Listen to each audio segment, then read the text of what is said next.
now we're going to go through our little litany again. This particular solution, well, just program around it. You know, every time you have a write into a register file, you're not allowed to read it for 3 cycles. Okay.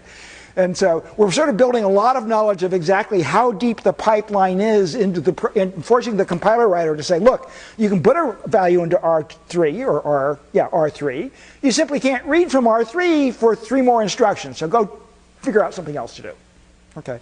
And you start rummaging around hoping you could rewrite the program. Well, almost never can you rewrite the program. You might do a little shuffling, but on a general basis, people write programs to say, look, you know, I'm going to compute something, and then I'm going to use it to compute the next thing, and I'm going to use that to compute the third thing. There's a sequence of operations that tend to depend on what happened in earlier operations.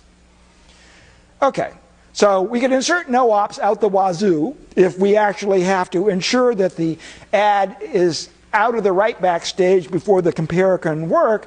I could insert, you know, 3 no-ops in there, and that'll guarantee the right thing happening, or maybe it's 2 no-ops, but some number of no-ops.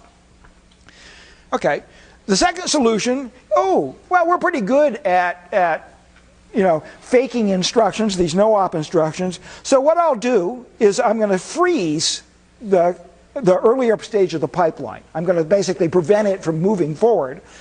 Right, so the compare instruction basically gets stuck in the RF stage until it can get the value it wants from the register file. Meanwhile, you know, the ALU stage is saying, well, give me something to do. And so the compare, which would have gone this way, but I can't send the compare down the pipeline stage yet because I don't have the right operands, we start putting in some no-ops, which then, of course, flow through the pipeline.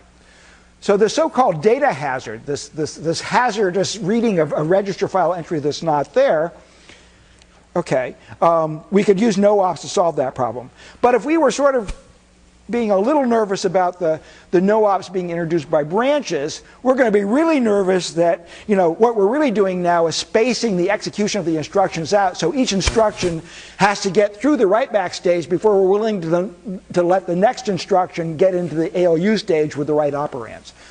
And so that means that almost all the performance that we're getting out of pipelining, except maybe for the overlap with the fetch and execution, so this will actually end up, for many programs, boiling down to mostly a 2-stage pipeline.